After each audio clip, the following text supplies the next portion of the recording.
Hello, everyone. This is Tom Fox back again with another episode with Mike Russ. Mike, first of all, welcome back. Thank you.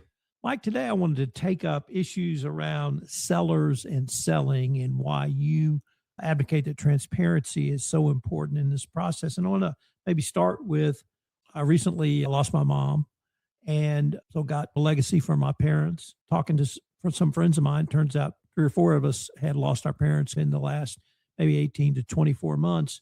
And part of the process is getting a legacy of things. And it was certainly things that were important to my parents. They may be of less importance to me or less value to me. Anyway, it's a long-winded way of saying, how does someone who maybe receives not someone who's been a collector all their life like you and your coins, but someone who receives a legacy of something of value, how do they begin to think through either disposing or monetizing that value with someone like yourself? That's one of the main things that people come in for. They recently lost their family member and they want to know what to do with it. Sometimes they already have it figured out what they want to do with that kind of things. Sell it because basically we're there to buy gold and silver from people and that's our job. But yesterday I had a house call. A lady called me. She said she just lost her husband. I have a heavy bag from her husband and I just can't carry it. Would you be able to come to the house? And this is just yesterday. And I get there, I meet her, very nice lady. She has the bag.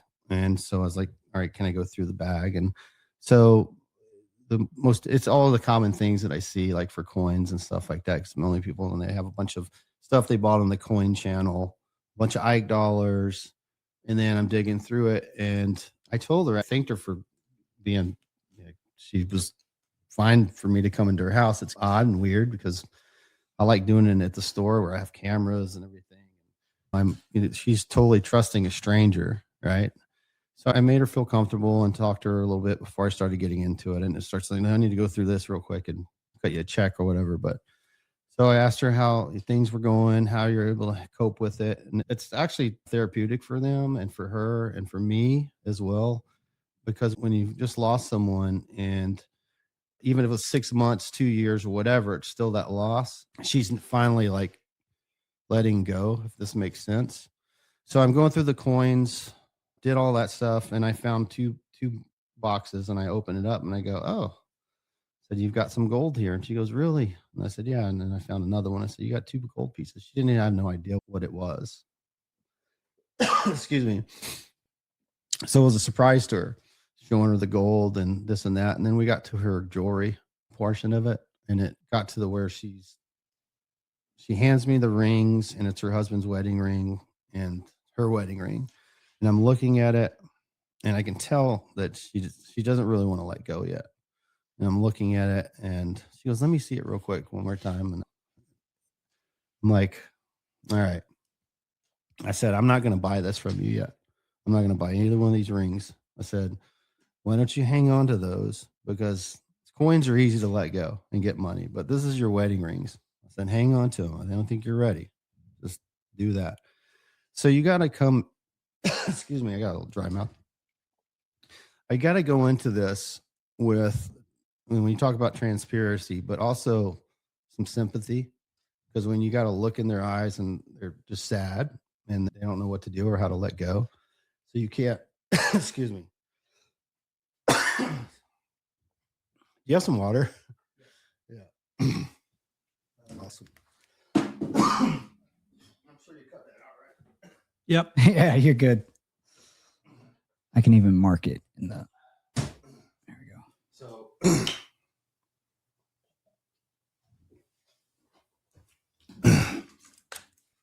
Excuse me.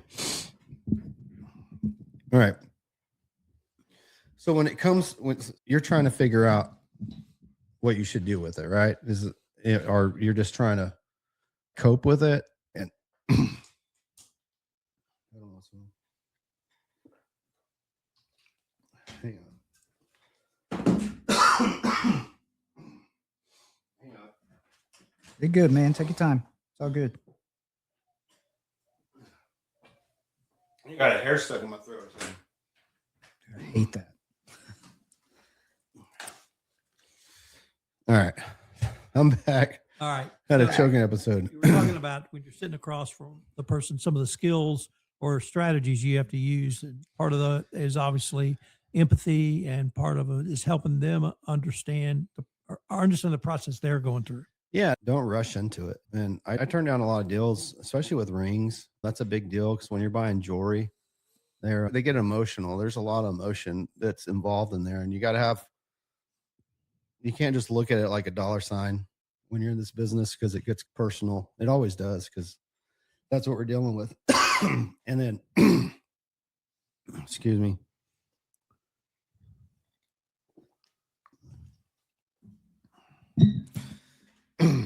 But yeah, that kind of hit home for me, and it does a lot of times. There's a lot of hugs given for the little ladies. I also see things, they get a little emotion for me, and they have like a few months to live, and they're getting rid of their stuff, and they don't have anything else to give to anybody else other than like a stranger like me. So you got to have some compassion for these people, you know what I mean? And that's what I think, that's what I do a lot of times. And being transparent whenever someone's also on the flip side of things, when someone coming and trying to figure out what they actually have, you got to know what the market is. So generally, whenever I talk to people, I say, all right, the spot price is X and gold's X, silver's X on the market today. And I'm on this percentage basis. I don't just give them, they give me their gold and I put it on the scale and say, all right, I'm going to pay you this most of the times. And I also say, I explain it to whenever you were going to go sell your stuff, you need to know what the market is. There's ChatGPT, there's all the answers that you ever can Google before you do that, and never take like the first option. And I talk about this on the radio a lot of times is I don't expect you to just sell to me on the first shot. You know what I mean? Unless you just trust me and love me. But when they come to me, I expect them to get a second opinion, and anybody get a second opinion.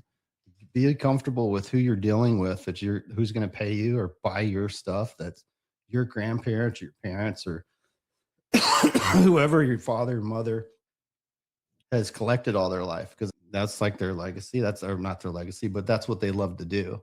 Like they love to collect coins, or they love to collect Beanie Baby. It doesn't matter. Whatever they love to collect, have that feeling for them, because whoever you sell it to them, make sure you get the best price, and always ask, is that the best you can do? That's another thing. When people ask me, is that the best you can do? Or they always like negotiate with me. Probably 5% of them do that with me. And I love when they ask, can you do this? And I'm like, sure, why not? I'll give you the benefit. And I said, let's split the difference. How about that? That's very important to me when I'm buying stuff, and not play it like I said, a dollar sign. Because whenever people shop with me too, I also like to, if I have extra money, I like to put it towards other benefits. We did the Headwaters for Heroes campaign, and Harper's a little deal. And I felt like I should donate to them and do a table or whatever. It's also good advertisement as well, but of course, those are the kind of things that I like to put my money towards if I do that, because I don't know what else to tell you as far as, tell me what you have actually. Let's start with that way. I have no coins or silver. It doesn't matter. I'm a sports guy. Okay. Baseballs. I've given everything else away. I used to be a big collector, but my best collection is World Series MVPs. I have every MVP signed baseball, I think back to 57. That's impressive.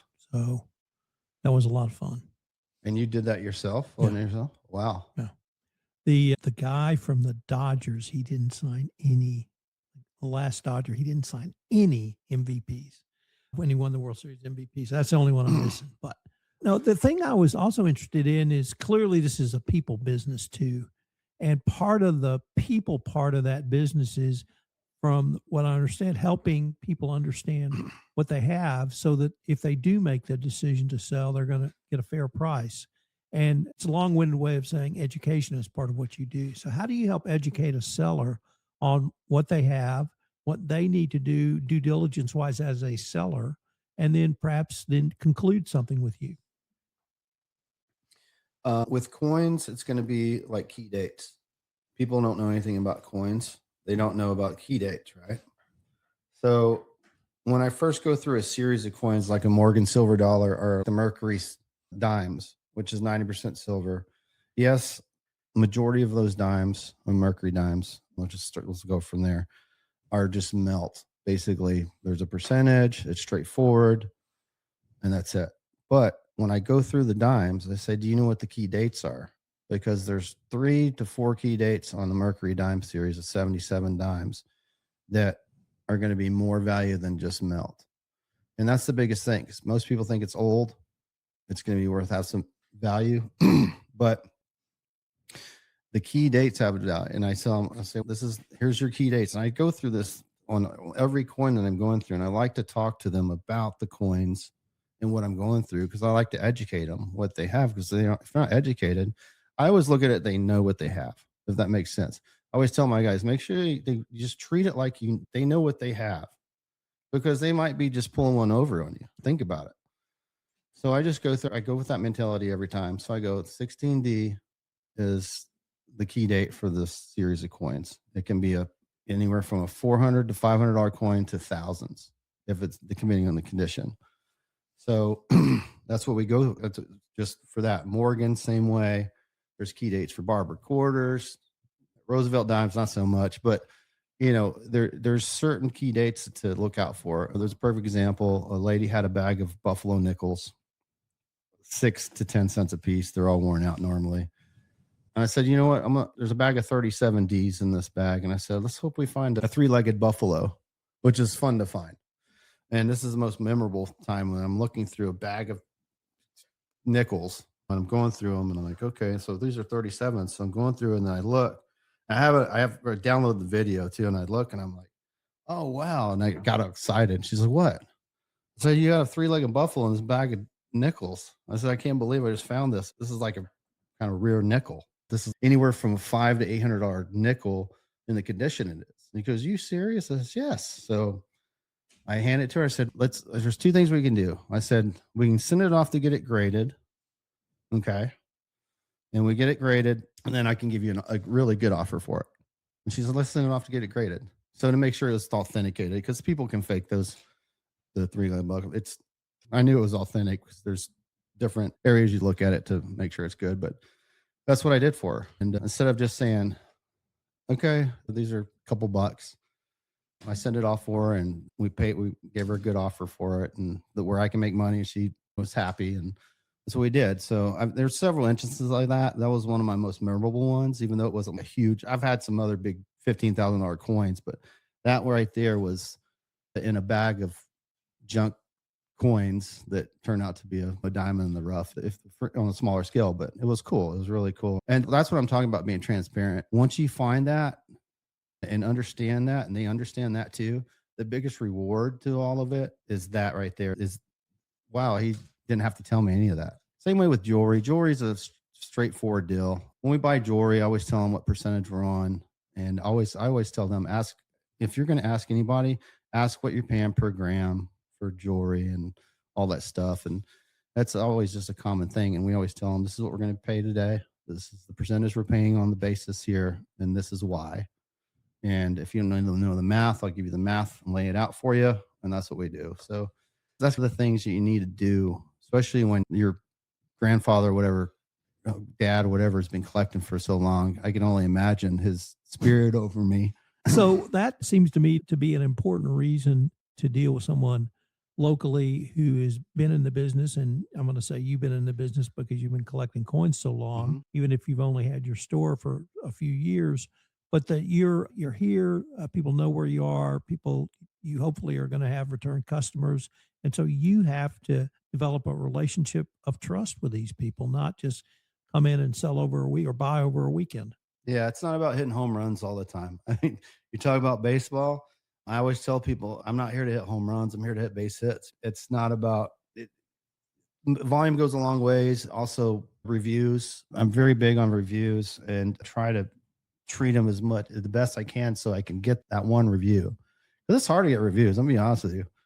Trying to get someone to just log on your Google review and give you a good review, but I strive to do that. And that's what transparency is about. And I work for good reviews, because that's most of the people call me and say, how did you hear about me? They say your reviews and saw you on the internet. You're the first one that popped up, but Reviews was the biggest thing. Mike, unfortunately, we're near the end of our time for this episode. But before we leave, I wanted to ask you if our listeners wanted to connect with you or come by the store, what would be the best way for them to do? And where's your store located? Okay, so we're on the east end of town of Kerrville. If you eat at Mary's Tacos or Bumdooglers or whatever, everyone knows where Mary's Tacos is. It's crazy. But we're on the east end of town. That's east end of town, 1217 Broadway, corner of C Street and Broadway. You can call me at 830-955-7205. MR Mint Coins, that's mrmintcoins.com. Get us on the web and you can find directions there too. Social media, Facebook, all those other great things. So, yeah. Mike, thanks again and look forward to our next conversation. Thank you.